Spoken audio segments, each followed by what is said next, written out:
Hello दोस्तों, आपका अपने यूट्यूब चैनल कंप्यूटर ज्ञान में स्वागत है। सो गाइज, आज की वीडियो में हम सीखेंगे कि टैली ERP9 में रिसिप्ट वाउचर में कौन कौन सी एंट्री होती है और वो कैसे करी जाती है। ठीक है गाइज। और गाइज, वीडियो के एंड में मैं आपको एक ट्रिक बताने वाला हूँ जो गाइज समझ ली बहुत कम लोगों को पता होती है। तो गाइज, वीडियो को एंड तक जरूर देखें और हमारे चैनल पर नहीं है तो चैनल को सब्सक्राइब करके बेल आइकन को जरूर प्रेस कर लें, क्योंकि हमारे चैनल पर ऐसी ही वीडियो मिलती रहती है। तो चलिए गाइज, मैं वीडियो को स्टार्ट करता हूँ। ये देखिए गाइज, हमारी टैली ERP9 हो चुकी है और देखिए हम इस समय गेटवे ऑफ टैली पे हैं। तो सबसे पहले हम अकाउंटिंग वाउचर पर चलते हैं। ठीक है गाइज। तो देखिए गाइज, ये जो होता है हमारा रिसिप्ट वाउचर, ये देखिए, इसके लिए आप इसे या तो यहाँ पे क्लिक कर सकते हैं या आप सिंपली F6 भी प्रेस कर देंगे तो भी आपका रिसिप्ट वाउचर ओपन हो जाएगा। ठीक है गाइज।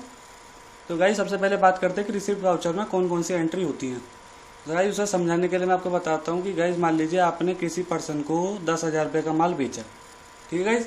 जब गाइज आपने उसे 10,000 रुपये का माल बेचा तो आप उससे 10,000 रुपये जब प्राप्त करेंगे तो जो उसकी जर्नल एंट्री को आप टैली ERP9 में चढ़ाएंगे तो उस एंट्री को रिसिप्ट वाउचर में चढ़ाएंगे, चाहे वो आप उसको कैश में प्राप्त कर रहे हो या वो आपको बैंक में प्राप्त हो रही हो।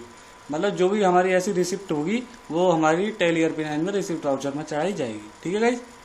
तो इसके बाद मैं आपको बताता हूँ कि रिसिप्ट वाउचर में एंट्री कैसे करेंगे। तो चलिए, मान लीजिए गाइज, हमारे एक पार्टी है पीयूष शर्मा। ठीक, हमने उसको 10,000 रुपये का माल बेचा और अब हम उससे 10,000 रुपये प्राप्त कर रहे हैं, उसकी जनरल एंट्री टैली में चढ़ा रहे हैं। ठीक, तो गाइज, जब हमने पीयूष से 10,000 रुपये प्राप्त करे तो उसकी जनरल एंट्री क्या बनेगी? Cash account debit to Piyush Sharma. ठीक, तो गाइज चलिए देखिए, हमारा ये देखिए, सबसे पहले हमारा वाउचर नंबर ये आ गया। अगर आपको डेट जो भी चेंज करनी हो आप यहाँ से कर सकते हैं, उसके ऑटोमेटिक यहाँ पे उसके हिसाब से डे आ जाता है। ठीक, तो आप सिंपली यहाँ अकाउंट में कैश सेलेक्ट कर दीजिए, क्योंकि हमें कैश में प्राप्त हुए। ठीक, और हमने किससे प्राप्त करे? पीयूष शर्मा से। ठीक, और हमने कितने रुपए प्राप्त करे पीयूष शर्मा से? 10,000 रुपये। ठीक, अब एंटर प्रेस करते जाइए, एंटर प्रेस करते जाइए और देखिए हमारी एंट्री सेव हो चुकी है। ठीक है गाइज।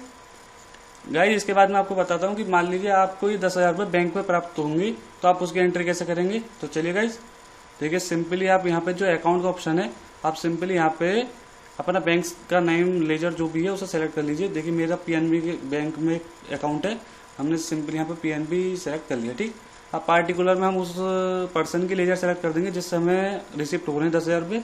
तो देख लिए, हम अपनी लेजर में सेलेक्ट कर देते पीयूष शर्मा। ठीक, अब हमें उससे प्राप्त हो रहे हैं 10,000 रुपये। हम यहाँ पे 10,000 रुपये सिंपली फिल कर देते हैं और देखिए एंटर प्रेस करिए, एंटर प्रेस करते जाइए और देखिए अब यहाँ पे आ गया गाइस कि आपको बैंक की डिटेल भरनी है। ठीक, ये गाइस बहुत काम की है। और यहाँ देखिए, सबसे पहले आ रहा हमारा ट्रांजेक्शन टाइप कि आपको ये चेक में प्राप्त हुआ, कैसे प्राप्त हुए। इसमें देखिए गाइस और भी ऑप्शन आते हैं, तो सिंपली पहले एक बार एंटर प्रेस करिए और बैक स्पेस बटन प्रेस कर दीजिए। देखिए यहाँ पे हमारी ऑप्शन खुल गई कि आपको कैश में प्राप्त हो रही है या बैंक में। तो गाइज, हमने कैश की एंट्री तो पहले कर ली। अब मान लीजिए हमको ये चेक में प्राप्त हो रही है। इसके नीचे एक ऑप्शन और भी है, ई फंड ट्रांसफर और अदर का। तो मान लीजिए हमको ये पैसे जो है चेक में प्राप्त हो रहे हैं। ठीक, ये यहाँ हमारा अमाउंट आ गया 10,000 रुपये। अब एंटर प्रेस करेंगे तो यहाँ आ गई हमारी इंस्ट्रूमेंट डेट, ये हमारी वाउचर वाली डेट आ चुकी है। ठीक, और गाइज इसमें और भी चीज़ें फिल करने के लिए होती है। आप सिंपली देखिए यहाँ पर प्रेस कर सकते हैं, F12 पे प्रेस कर दीजिए या यहाँ पे प्रेस कर दीजिए, हमारे और ऑप्शन खुल जाएंगे। देखिए यहाँ पे हमारे ये 5 ऑप्शन और आ गए हैं जो आपको फिल कर सकते हैं। कि सबसे पहला शो रिसीव्ड फ्रॉम, कि आपको चेक कैसे प्राप्त हो रहा। शो रिमार्क्स, और थर्ड है हमारा show instrument number during voucher creation. Fourth हमारा शो ब्रांच नेम और फिफ्थ हमारा शो ट्रांसफर मोड। गाइस, आपके जो भी आपका यूजेबल हो आप उसको यहाँ पे यस करके फिल कर सकते हैं। मान लीजिए गाइस, मैं आपको यहाँ पे 2 चीज़ यस कर लेता हूँ। एक तो मेरा ये जो है शो इंस्ट्रूमेंट नंबर, ठीक, और शो ब्रांच नेम। ठीक, और एंटर प्रेस कर दीजिए, ये चीज़ आपके यहाँ पे आ जाएंगी, सेव हो जाएंगी। ठीक, ये हमारा चेक हमने यहाँ पे फिल कर दिया। इंस्ट्रूमेंट नंबर जो भी आपका चेक का नंबर हो आप यहाँ से यहाँ पे फिल कर सकते हैं। ठीक, और देखिए इंस्ट्रूमेंट डेट हमारी हैगी बैंक। गाइस, बैंक का नाम फिल करना आप ध्यान से देखना। मान लीजिए गाइस, मेरा बैंक है बैंक ऑफ बड़ौदा। ठीक, देखिए यहाँ पे बैंक का नेम आपको फिल बनाना पड़ेगा, बैंक आपको बनाना पड़ेगा। देखिए स्पेसिफाई बैंक नेम पे एंटर प्रेस करिए सेलेक्ट करके और यहाँ पे अपने बैंक का नाम लिख दीजिए। मैं लिख देता हूँ बैंक ऑफ बड़ौदा, जो मेरे बैंक का नाम है। ठीक, और एंटर प्रेस कर दीजिए। ठीक, ये देखिए यहाँ पे मेरे बैंक का नेम आ चुका है, यहाँ पे ब्रांच मान लीजिए गाइस मेरी ब्रांच जो है बैंक ऑफ बड़ौदा वाली, ये खुर्जा वाली ब्रांच है, तो मैं आपको यहाँ पे खुर्जा सेलेक्ट कर देता हूँ और एंटर प्रेस कर दूंगा। एंटर प्रेस कर दूंगा, देखिए यहाँ डायलॉग बॉक्स आ चुका है कि आपको एक्सेप्ट करना है, मेरे को एक्सेप्ट करना है, एंटर प्रेस कर दीजिए। और देखिए गाइज इस तरीके से आप रिसिप्ट वाउचर की बैंक में जो आपको रिसिप्ट होगी उसकी भी आप एंट्री कर सकते हैं। ठीक है गाइज, तो गाइज अब समय आ चुका है कि मैं आपको वो ट्रिक बताऊं जो मैंने आपको वीडियो को शुरू में बताया था और लास्ट वीडियो में बताने के लिए भी कहा था।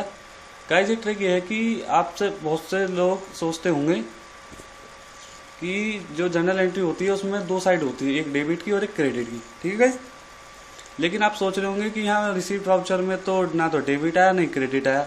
और गाइज रिसिप्ट वाउचर में या पेमेंट वाउचर होता है आपका, ये देखिए ये आपका कॉन्ट्रा वाउचर हुआ, इसमें आप सोचते होंगे कि इसमें डेबिट और क्रेडिट तो आते ही नहीं है, ये कैसे आएगा। तो गाइज ये ट्रिक में इस ट्रिक में आपको मैं यही बताने वाला हूँ। तो गाइज ट्रिक बहुत छोटी है लेकिन है बहुत काम की, तो ध्यान से देखिए। इसके लिए गाइज आप सिंपली देखिए यहाँ कॉर्नर में ये आपका ऑप्शन आ रहा है, या तो आप इसे यहाँ पर सेलेक्ट कर दीजिए या आप कीबोर्ड में F12 प्रेस कर दीजिए। ठीक, देखिए हमने इसे यहाँ पर प्रेस कर देते हैं और देखिए गाइज ये जो गाइज हमारा जो सेकंड ऑप्शन है, use single entry mode for payment और रिसिप्ट और कॉन्ट्रा वाउचर्स, ये हमारे समय यहाँ पर यस है। तो गाइज आप इसको इस पर सेलेक्ट करके और इसे यहाँ पर नो कर दीजिए। ठीक, और एंटर प्रेस करके इसे एंड में जाके इसे सेव कर दीजिए। ठीक, देखिए हमने सिंपली यहाँ पे इतना सा काम करा और हमारे देखिए 2 और बाई वाले फीचर आ चुके हैं। अब गाइज ये 2 बाई भी कुछ लोगों की समझ में नहीं आता, तो मैं इसको सिंपली एक बार बताता हूँ कि डेबिट क्रेडिट और कैसे होगा। आप दोबारा यहीं पर जाइए, यहाँ पर प्रेस कर दीजिए कॉर्नर में। ठीक, देखिए यहाँ पे आपको ये 4th नंबर पे ऑप्शन मिलेगा, यूज क्रेडिट और डेबिट इंस्टीड ऑफ 2 और बाई ड्यूरिंग एंट्री। यहाँ पे ये नो है, आप इसको यस कर दीजिए। ठीक, देखिए आप इसे यस पे सेलेक्ट कर दीजिए और एंटर प्रेस करके इसे सेव कर दीजिए। देखिए आपका यहाँ पर क्रेडिट और डेबिट वाले ऑप्शन आ चुके हैं। ये गाइस बहुत सारे आ रहे हैं, फिलहाल आप एक बार एस्केप करके बाहर जाइए और दोबारा अकाउंटिंग वाउचर में आ जाइए। देखिए अब गाइज यहाँ पर एक चीज़ हो सकती है कि डेबिट और क्रेडिट ऊपर नीचे हो सकता है, तो गाइज ये बहुत सिंपल सी बात है, तो सबकी समझ में जाएगी। लेकिन याद रखना कई जनरल एंट्री आप उल्टी इसमें फिल नहीं करते। ठीक, मैं आपको एक बार और जनरल एंट्री करके दिखाता हूँ कि मान लीजिए गाइज आपको पीयूष शर्मा से दोबारा 10,000 रुपये रिसीव हो रहे हैं, आप उसकी एंट्री कैसे करेंगे। तो उसकी जनरल लेजर बनेगी कि guys cash account debit to Piyush Sharma. ठीक, तो पीयूष शर्मा इस समय हमारा क्रेडिट होगा जनरल एंट्री में, तो हमारा पहले यहाँ पर क्रेडिट आ रहा है। ठीक, तो आप यहाँ पर सिंपली पीयूष शर्मा को सिलेक्ट कर दीजिए। ठीक, और हमको कितने रुपए प्राप्त हो रहे हैं पीयूष शर्मा से, 10,000 रुपये। आप इसे यहाँ पर फिल कर दीजिए और एंटर प्रेस करिए और एंटर प्रेस करिए। देखिए अब आ गया हमारा डेबिट हमारा एंट्री में क्या डेबिट हो रहा था गाइस, कैश। तो आप सिंपली यहाँ पे कैश सिलेक्ट कर दीजिए। ठीक, और एंटर प्रेस करके एंट्री को सेव कर दीजिए।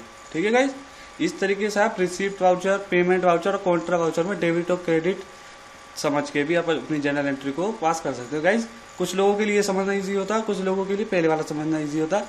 आप अपने हिसाब से इस ऑप्शन को यस और नो कर सकते हैं। ठीक है गाइज।